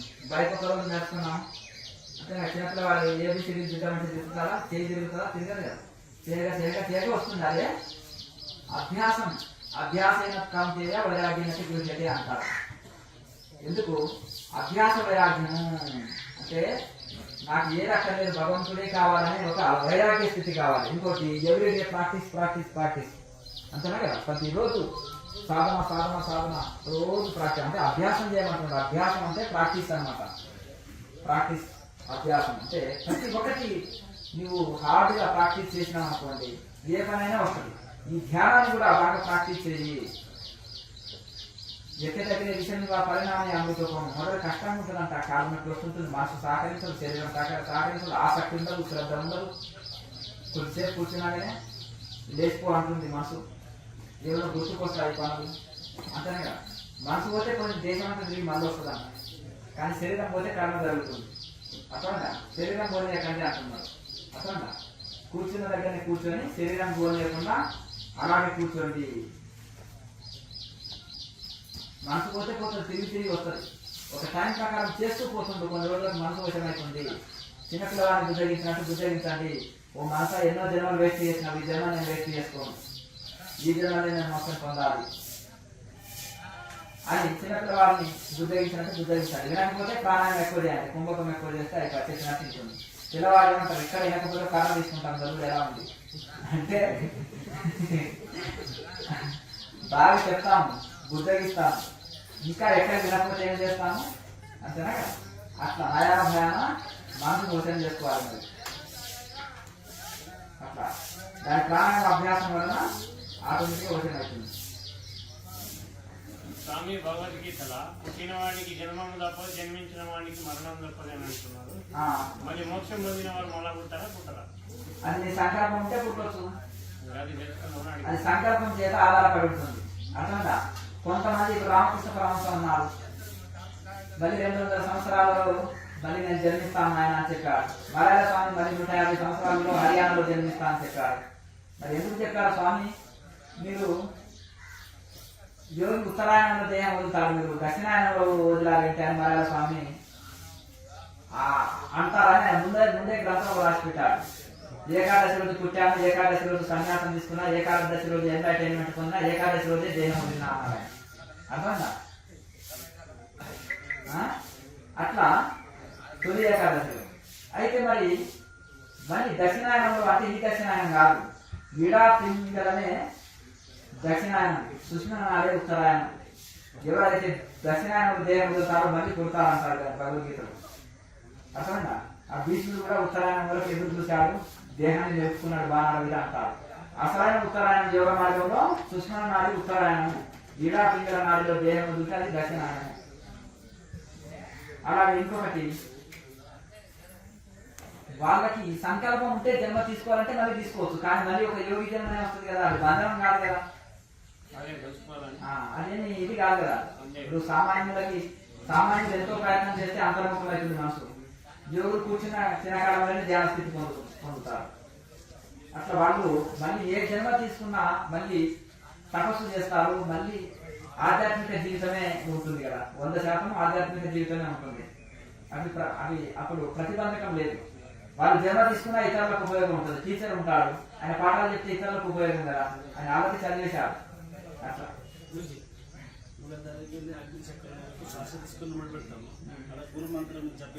చేసుకోవచ్చు. కుంభకం ఉంటుంది కదా శ్వాస పండించేటప్పుడు. ఎందుకు ఇవన్నీ చెప్పినామంటే ఇప్పుడు కొంతమంది ఇంకా మనం డబుల్ డోస్ ఇస్తున్నాం. ఎలా అంటే ఇప్పుడు మేము ప్రాణాయామం చేస్తుంటే కూడా ఒకసారి మనసు ఇట్లాంటి చెల్లించవచ్చు. ఇంకా ఒక మనసుకు ఇంకో పని చెప్తున్నాం, జపం చేయాలి. అర్థమైంది. ఇక జపం చేసినా జపం చేయకున్నా దైవ భావన తప్పనిసరి ఉండాలి. బ్రహ్మ భావన ఎల్లవేళ మనసుని ఖాళీ పెడితే ఎట్లా, నేను ఆత్మనే శరీరం కాదు అని ఆత్మ భావన, దైవ భావన తప్పనిసరి ఉండాలి. ఏ పని చేస్తున్నా ప్రతి వస్తువులో భగవంతుని చూడాలి, ప్రతి మనిషిలో భగవంతుని చూడాలి, ప్రకృతిలో అణువణువు కూడా భగవంతుని చూడాలి, దైవ భావన కలిగి ఉండాలి. భగవంతుని సృష్టి ఎంత చిత్ర విచిత్రంగా ఉంది, ఎంత భగవంతుడి సృష్టి ఎంత సౌందర్యంగా ఉంది అని దాన్ని ఆనందపడాలి. ఆ సృష్టిని చూసినాను. ప్రతి వస్తువులో భగవంతుని చూడడం అభ్యాసం చేసుకోవాలి. బ్రహ్మభావాన్ని దృఢం చేసుకున్న వాళ్ళకి మనసు ప్రసన్నంగా ఉంటుంది, ఎల్లవేళ మనసు నిలకడగా ఉంటుంది. ధ్యానంలో ఒకటే కాదు, ఆత్మభావన బ్రహ్మభావన ఎల్లవేళ అదే భావనలో ఉండాలి. ప్రహ్లాదం ఉండాలి అంతేనా కదా. పానీయము ద్రౌచును గురుచుచును లక్షించుచును అంతే కదా. ఎల్లవేళ ఆయన తిరుగుతున్నా నవ్వుతున్నా ఎక్కడ తిరిగినా ఏ పని చేసినా ఇళ్ళ బ్రహ్మభావన తప్ప వేరే గుర్తుకుండదు వాళ్ళకి. గురుగారు కొత్తగా రౌండ్లో పడవాలని అది నీకేం గుర్తుకొస్తుంది అంటే పడుతున్నప్పుడు ఏం గుర్తుకొస్తుంది, కళలో ఏమొస్తుంది, నడుస్తుంటే ఏం గుర్తుకొస్తుంది, అంతేనా కదా. ఏ కాలు వచ్చినా కానీ అదే కాలం అనుకుంటారు, అవునా కదా. కనుక అలాగే మీరు పడితే భగవంతుడితో లవ్లో పడండి, అర్థం కదా. ముక్తికాంతతో అర్థం కదా. పురుషులు ముక్తికాంతతోటి, బయటికాంత కాదు ముక్తికాంత. అమ్మగారు ఆత్మారామునితో, దేహరామునితో కాదు, అర్థం కదా. అలా ఈ తల్లిగొండ వెళ్ళమాంబ చదువు రాదు. చిన్నప్పుడు 5వ ఏట పెళ్లి అయింది, బొమ్మల పెళ్లి కాదు అప్పుడు, తెలుసు కదా. చిన్నప్పుడే పెళ్లి చేసేవారు. 4వ ఏట కూడా ఉయ్యాలలో ఉన్నప్పుడు కూడా పెళ్లి చేసేవారు. ఈ పిల్లవాడు ఉయ్యాలనే ఉంటాడు, పాప బాబు ఇద్దరికి పెళ్లి చేసేవారు, అర్థమైందా. అట్లా కూడా పెళ్లి జరిగినాయి. ఇంకా కొంతకాలం అయినాక 5 ఏళ్ళు అంటే అబ్బా 5 ఏళ్ళు అయిపోయిన పిల్లవాడు నడక ప్రారంభించింది ఇంకా పెళ్లి చేయలేదా అనేవాళ్ళు, అంతేనా కదా. అట్లా ఆ పెళ్లిలో అప్పుడు ఈమెకు 5వ ఏట పెళ్లి చేస్తే 6వ ఏట భర్త చనిపోయారు. ఎంత అదృష్ట జాతకురాలని చాలా చాలా ఆమె ఎన్నో మాటలు అంటే ఆమె ఇంకా తపస్సుకి వెళ్ళిపోయింది. తిరుమలలో తరిగొండ వెంకమాంబ గుహ అంటే అందులో ఏముంటాయి, ఎలుగు బంట్లు పురుగులే ఉంటాయి. అది ఇంకా అంతే. ఆ గుహలో పోయి తపస్సు చేసిందని ఇక లాస్ట్ నుండి ఎట్లా దొరికించుకున్నది కానీ 2 బంగారు గాజులు వేసుకున్నది. ఏమమ్మా బంగారు గాజులు వేసుకున్నావు అంటే, మట్టి గాజులు వేసుకుంటే పగిలిపోతాయి, మట్టి దేహం ఉన్న భర్తను చేసుకుంటే వాడు ఎప్పుడు పోతాడో తెలియదు, ముత్యాలుగా ఉండడం, అంతేనా కదా. విధవరాలుగా అయిపోతాను. కానీ బంగారు గాజులు భగవంతుడే భర్తగా అనుకున్నాడు కాబట్టి బంగారు గాజులు వేసుకున్నాను. భగవంతుడు చనిపోడు, బంగారు గాజులు పగిలిపోవు, అర్థమైందా. కనుక ఏదైనా కష్టాలు వస్తే భగవంతుడు ఎందుకు నాకు ఈ కష్టాలు ఇచ్చాడు, భగవంతుడిని తెలుసుకుందాం అనే ఆలోచన లేదు. ఈ పిల్లలు సరిపోయిందా, మస్తు లోకంలో కరువులో ఇంకో కానీ చేసుకుందాం దాన్ని, అంతేనా కదా. కానీ ఎందుకు నాకు ఈ కష్టాలు ఇచ్చాడు దేవుడు అనేది తెలియదు, అవునా. ఇల్లు కూలిపోయిందా ఇంకోటి కట్టుకుందా, అంతేనా కదా. కష్టాలు భగవంతుడు ఇచ్చినా వైరాగ్యం వస్తుందేమో అని చూస్తే లేదు. మనుషులకి ఒక ఆయన అన్నారంట, యమధర్మరాజు గారు, ఏమిటండి మా దగ్గర రామ్ బాబు కరెక్ట్గా ఉంటుంది, ఏదైనా కావాలంటే నోటీస్ పంపిస్తారు మొదలే 1, 2, 3వ నోటీస్కి ఫైనల్ అనమాట.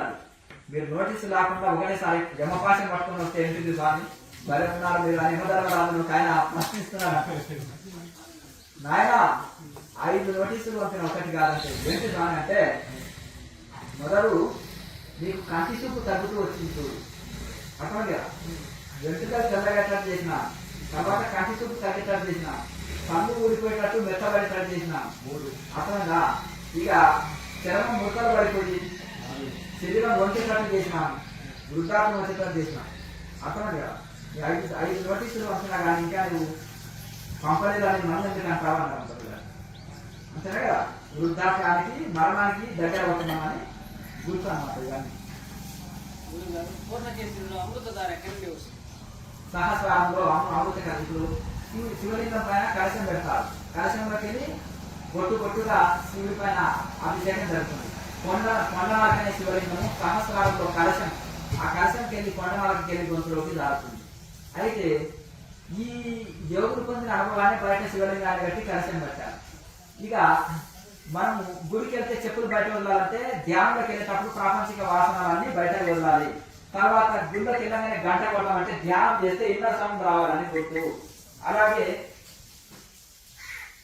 ఒక 7 ద్వారాల అవతల భగవంతుడు ఉంటాడు, 7 ద్వారాలు దాటుకోవాలి. ఏది తిరుపతిలో కూడా 7 ద్వారాలు ఉన్నాయి, రంగనాథ స్వామి దగ్గర కూడా 7 ద్వారాలు ఉంటాయి. అట్లా 3 గోపురాలు అంటే త్రిపుటి, ధ్యాస ధ్యాన ధ్యేయం. అలాగే 7 ద్వారాలు అంటే శివచక్రాలు. ఆ 7వ చక్రంలో భగవంతుడు ఉన్నాడు, నిరాకారుడు అని నల్ల విగ్రహం ఉంటుంది. తిరుపతి వెంకటేశ్వర స్వామి లైట్ లేకుంటే చూడలేదు, నల్ల రాతి విగ్రహం అన్నమాట. దానికి వజ్రాలు వైద్యులుగా పెట్టే వరకే లైటింగ్ వస్తుంది. ఇక ఆ నల్లరాతి విగ్రహాన్ని చూడాలంటే దేని ద్వారా చూడాలి, నిరాకారం. నల్లరాతి విగ్రహం అంటే నిరాకారం. ఈ జ్యోతి ద్వారా నెయ్యి దీపం వెలిగిస్తారు దేవాలయాలు. నెయ్యి దీపం వెలిగించాలంటే ఆ జ్యోతి ఆధారంగా నల్లరాతి విగ్రహాన్ని దర్శనం చేసుకుంటారు, అర్థమైందా. తాళాలు మేళాలు డప్పులు మోగుతుంటాయి, బాజంత్రీలు మోగుతుంటాయి గుళ్ళు, అవునా. ఎందుకు ఇవన్నీ సాధన చేస్తున్నప్పుడు ఈ యొక్క కింకిని నాదం, వేణునాదం, సముద్ర ఘోష, అలాగే వేణునాదము, చాలాలు, మేళాలు, డప్పులు, ఇవన్నీ సౌండ్స్ వస్తాయన్నమాట. ఇవి దశవిధ నాదాలు అంటారు. అంటే 10 టైప్ ఆఫ్ సౌండ్స్ అర్థం కదా, 10 రకాల శబ్దాలు ఇవి వస్తుంటాయి. ఇవి వచ్చి ఏకనాదంలో గంట కంచు గంట కొట్టి ఇట్లా వదిలిపెట్టే ఒక గంట, ఒక నిమిషం సేపు సౌండ్ వస్తుంది, వస్తుంది. ఆ నాదము స్థిరమైపోతుంది, గంటానాదం స్థిరమైపోతుంది. ఒకసారి పుట్టిందంటే, ఒకసారి తాళి కట్టిందంటే వదిలిపోతుందా? వెంటనే ఉంటుంది కదా, నీ జీవితంలో సగం అయిపోతుంది కదా. అలాగే ఇక్కడ కూడా, ఇక్కడైనా గ్యారంటీ లేదు, ఒకవేళ కొట్లాలు విడిపోవచ్చు, కానీ ఇక్కడ మాత్రం పక్క గ్యారంటీ. ఎప్పుడు ఎల్లవేళలా ఆ సౌండ్, ఇన్నర్ సౌండ్ వినిపిస్తుంది. ఒక ధ్యానంలో లయమైపోతుంది, ధ్యాన స్థితిలో. ఇక మిగతా స్థితిలో వినిపిస్తుంది. ఎంత సౌండ్స్లో కానీ మంచి ఒక ఎక్స్రోలో నిలబడి కూడా ఆ సౌండ్స్ మధ్యలో కూడా నువ్వు అంతర్ముఖ మనసు చేయగలిగితే కూడా ఇన్నర్ సౌండ్ వినగలుగుతావు. అట్లా అది ఎలా ఉంది అంటున్నారండి అందరూ. పక్క వాళ్ళు వస్తున్నారంటే అది గురక. పక్క వాళ్ళకి వినిపిస్తుంది అంటే అది గురక అన్నమాట. నీ ఇన్నర్ సౌండ్ నీకు వినిపిస్తుంది, నీ కడుపులో నీకు తెలుస్తుంది. అర్థం కదా. కానీ ఇప్పుడు నేలగా కొనగా దాటి లోపల పోయిన తర్వాత ఇంకా లోపలికి పోతే అప్పుడు వస్తుందా? దానికి అవసరం సంబంధం ఏం లేదు. అంటే కేసీఆర్ ముద్రలో ఇంకా తొందరగా వస్తుంది. కనీసం నాలుగని చిన్న నాలుగు తగిలించినప్పుడు కూడా వస్తుంది. నేలగా దాటి ఇంకా లోపలికి వెళ్ళిపోయినా ప్రాణాయామ అభ్యాసం బాగా చేస్తున్నప్పుడు వస్తుంది. ఆహార సప్పగా తినాలి, భోజనం అర్థం, మితాహారం తీసుకోవాలి, సాధనను బాగా పెంచుకొని మంచి దృఢ సాధన చేసినప్పుడు ఆటోమేటిక్గా మనకు స్వయంగా తెలుస్తుంది. బొట్టుగా శివలింగం మీద మనం కలశం కట్టినప్పుడు బొట్టుగా వచ్చేటట్టుగా వస్తుంది కదా, అలా బొట్టుగా వస్తుంది. ముక్కు రంధ్రాలు లాగబడాలి. ముక్కు రంధ్రాలు మూతపడము, అమృతము దారపడము అప్పుడు వస్తుంది. రెండు లాగబడాలి.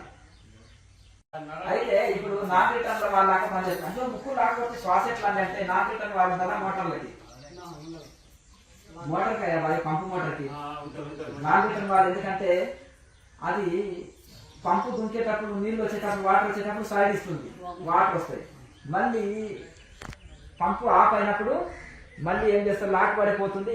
రిటర్న్ నీళ్లు డస్ట్ ఇంట్లోకి రాకుండా లాక్ పడిపోతుంది.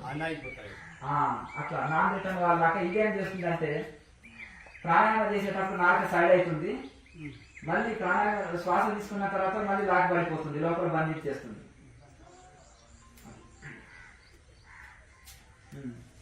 సరే ఇంకా భోజనం చేసుకొని మంచిగా కాపురం చేసుకొని మళ్ళీ రాను. అర్థమన్నా? వచ్చే భాగ్యాన్ని మీరు మాకు ఎక్కడున్నా నేను తిరువణామలలో, కాశీలో చాలా సంవత్సరాలు ఉన్నానండి అని అంటారు. ఏం చేసినామంటే తిన్నా పడుతున్నానండి మంచిగా. అక్కడ కాకులు, పిట్టలు, జంతువులు అన్ని గిరి ప్రదర్శన చేస్తాయి. ఆ ఫలితం పొందుతాయా? కాశీలో లేవా కాకులు లేవా? ఆశ్రమాల చుట్టూ తిరగవా? ఇక్కడ ఇన్ని కాకులు తిరుగుతున్నాయి. ఇవన్నీ ఫలితం పొందుతున్నాయా? సాధకులు ఒకరే పొందుతారు. అంటే ఎవరు సాధన చేస్తారో వాళ్ళే ఫలితం పొందుతారు. ఆశ్రమాల చుట్టూ తిరిగినట్టు మాత్రాన లాభం లేదు. ఈయన అన్ని ఆశ్రమాల చుట్టూ, గురువుల చుట్టూ తిరుగుతాడండి అంటారు. కానీ ఏ గురువు చెప్పింది సాధన చేయకపోతే లాభం లేదు. కాకులు, పిట్టలు కొంగలకి తిరుగుతాయి చూడు, ఆశ్రమాల చుట్టూ అవి కూడా తిరుగుతాయి. అదే ఫలితం కాదు. కనుక దీన్ని ఇంటి దగ్గర బాగా సాధన చేసుకొని చేసుకుంటేనే ఫలితం పొందుతారు.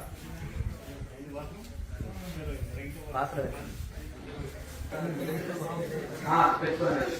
చేయక శరీరం లూజ్ అవుతుంది, పంపింగ్ అయ్యి లూజ్ అయ్యి పర్ఫెక్ట్ వస్తుంది.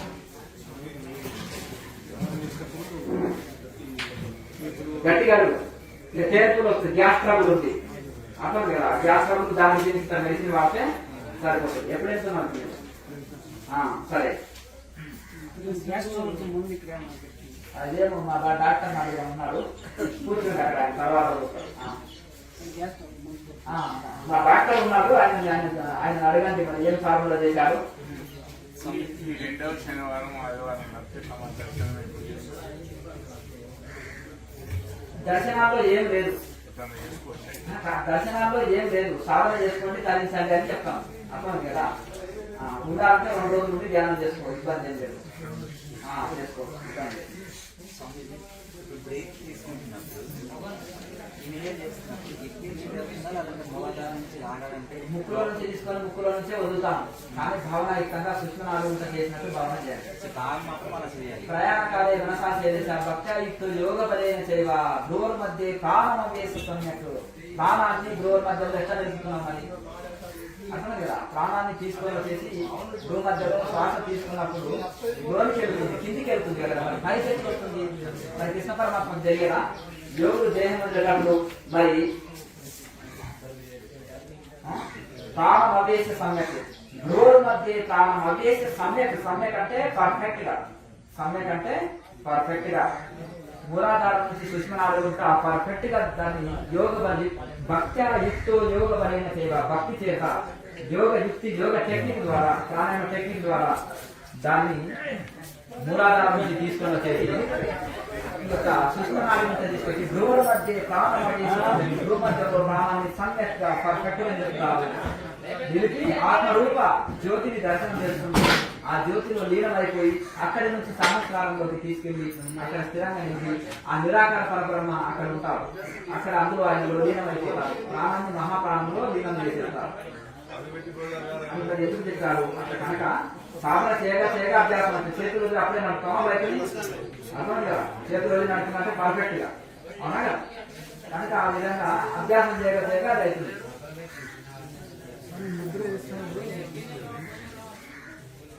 చెప్పండి ఏంటిదయ్యా అది కాన్సెప్ట్?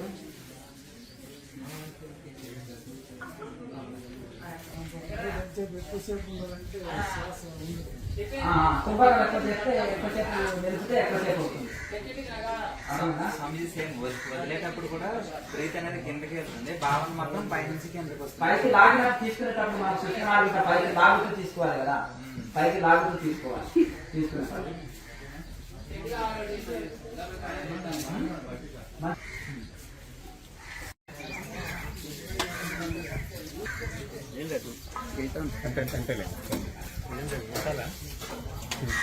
కొంచెం విషయం ఇప్పుడు కానీ ఓకే సార్ రాపండి మంత్రి రాపండి తిన్నాక సార్.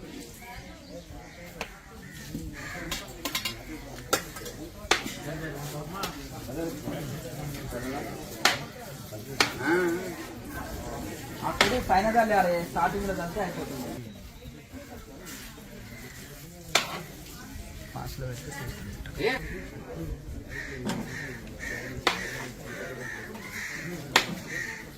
ఏం కాదు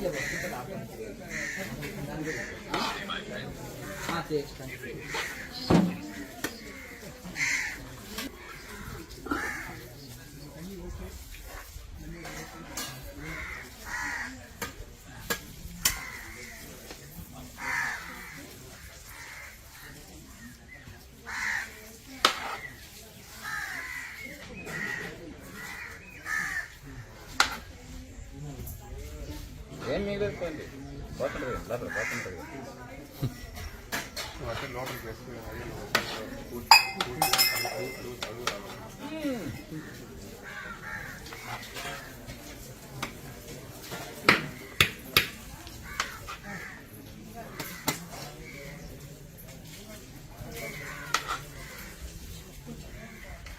ఎంత వరకు అంటే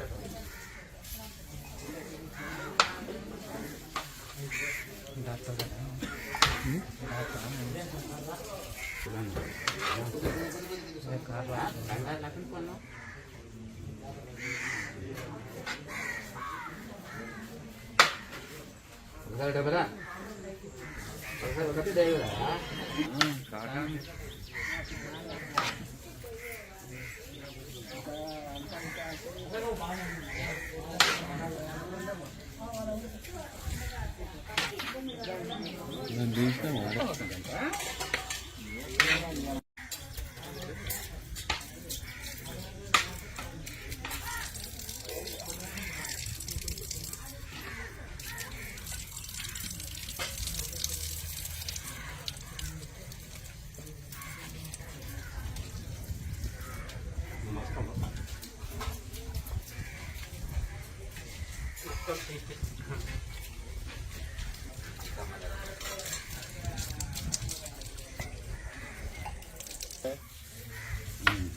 మంచిదే.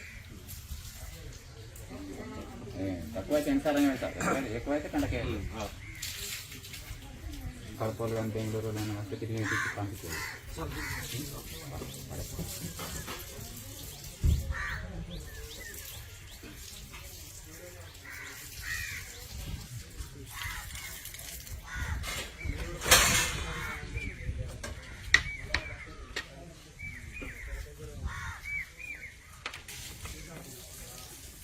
అయ్యా కనపడకుండా నాయన మన ఆయన